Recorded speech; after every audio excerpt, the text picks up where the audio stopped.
Federal judge now says the State Department must work with the FBI as investigators try to recover emails from Hillary Clinton's private server.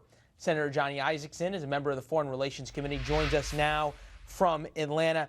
Senator, appreciate you being here. We'll start with this. There's obviously a number of fine FBI agents, but the fact of the matter is they work for the Justice Department. The person who runs the Justice Department is the Attorney General, a political appointee, also a Democrat. How confident are Republicans that the FBI is being given free rein to conduct this investigation any way they want?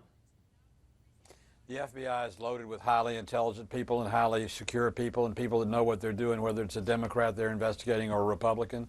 I trust the FBI, and I think they'll get to the bottom of the controversy. So you think that the gloves have been come off here, that there's no sort of holding back the reins politically by the Obama administration? Leland, let me tell you, I'm the chairman of the Ethics Committee in the Senate and have been on the committee for 10 years. I've been a part of investigations that included FBI forensics in terms of computers. They are professionals. They do it by the book. I think they'll do it right.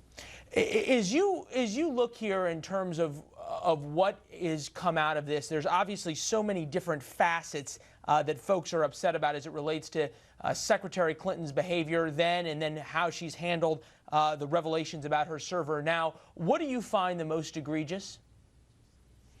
Well, you know, if you look at political history, the most egregious thing is not the crime but the cover-up. And if, in fact, the server was wiped, we're going to find out if they wiped out classified information. We're going to find out if the statements she said were false and incorrect. And if, in fact, they did cover up was a crime, it will be the end of her presidential candidacy.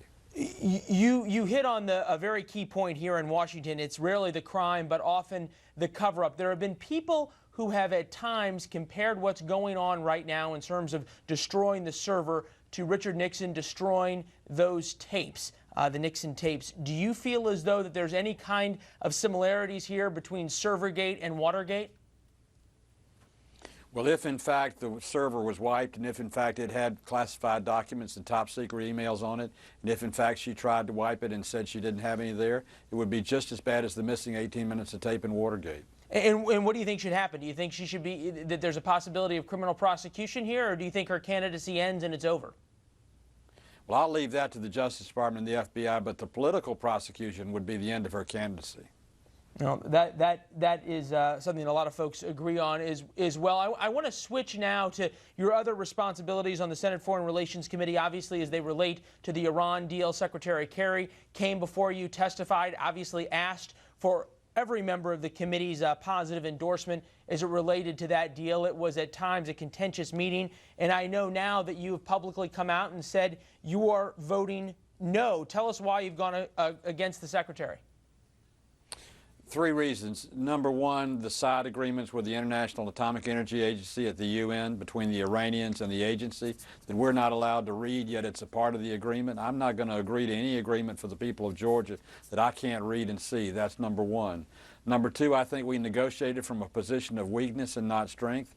The Iranians walked away from the table. We gave them a conventional arms lifting of the embargo, which we should have never done to get them back, and that was the wrong thing to do.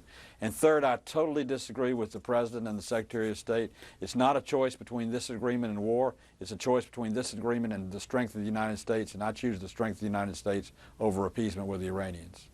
I want to get your comment on the latest point of the side agreement that we have gotten here, and that is the issue that at least in some ways the AP is reporting that the Iranians are going to be investigating themselves as it relates to the Parchin nuclear site facility that a lot of folks believe that there was testing of nuclear explosives there in terms of high-order detonations to come up with the triggers for nuclear weapons.